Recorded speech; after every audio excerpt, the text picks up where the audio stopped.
সরকার সংশ্লিষ্টদের সঙ্গে কথা বলতে প্রধান উপদেষ্টার বাসভবন যমুনায় গেছেন জগন্নাথ বিশ্ববিদ্যালয়ের উপাচার্য অধ্যাপক রেজাউল করিম সহ অন্যান্যরা।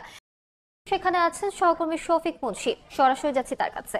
শফিক, প্রায় 5 ঘন্টা যাবত কিন্তু এই কাকরাইল যে মসজিদ মোড় এলাকা আছে এখানে কিন্তু শিক্ষার্থীরা অবস্থান করছে এবং বেলা 4টার দিকে কিন্তু বিশ্ববিদ্যালয়টির উপাচার্য অধ্যাপক রেজাউল করিম তিনি এখানে এসেছিলেন। তিনি প্রথমে শিক্ষার্থীদের সাথে কথা বলেছেন, পরবর্তীতে আইন শৃঙ্খলা রক্ষাকারী বাহিনীর ঊর্ধ্বতন কর্মকর্তাদের সাথে কথা বলে এখন কিন্তু তিনি প্রধান উপদেষ্টার যে অস্থায়ী যে বাসভবন যমুনা সেখানে রয়েছেন এবং সেখানে সরকারের সংশ্লিষ্ট মন্ত্রণালয়ের কর্মকর্তা যারা আছেন, ঊর্ধ্বতন যারা আছে তাদের সাথে আসলে কথা বলছেন বলে আমরা জানি। আমরা যেটা জানতে পেরেছি যে বেলা 12টায় কিন্তু এখানে যখন শিক্ষার্থীরা আসে তাদের লং মার্চ টু যমুনা কর্মসূচিকে নিয়ে তখন এখানে আইন শৃঙ্খলা রক্ষাকারী বাহিনী তাদের উপর টিয়ার সেল এবং জল কামান মেরে তাদেরকে ছত্রভঙ্গ করে দেওয়ার চেষ্টা করে, কিন্তু শিক্ষার্থীরা তাদের অবস্থান ধরে রেখে এখানে তারা বসে পড়েন এবং তারা তাদের যে নির্ধারিত 3টি দাবি সেই দাবিগুলো আসলে তুলে ধরেন। এই দাবিগুলোর মধ্যে অন্যতম দাবি হচ্ছে শিক্ষার্থীদের আবাসন যে সুবিধা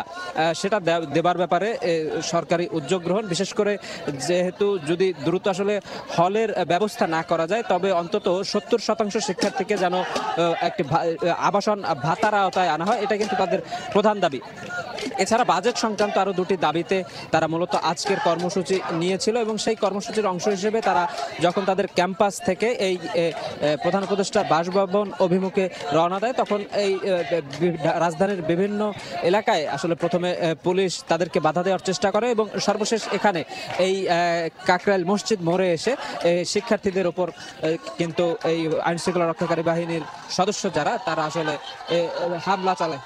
তো এই মোটামুটি ছিল আমার কাছে এই কাকরাইল মোড় এলাকায় যে জগন্নাথ বিশ্ববিদ্যালয়ের শিক্ষার্থীরা আছে তাদের অবস্থান কর্মসূচি সর্বশেষ।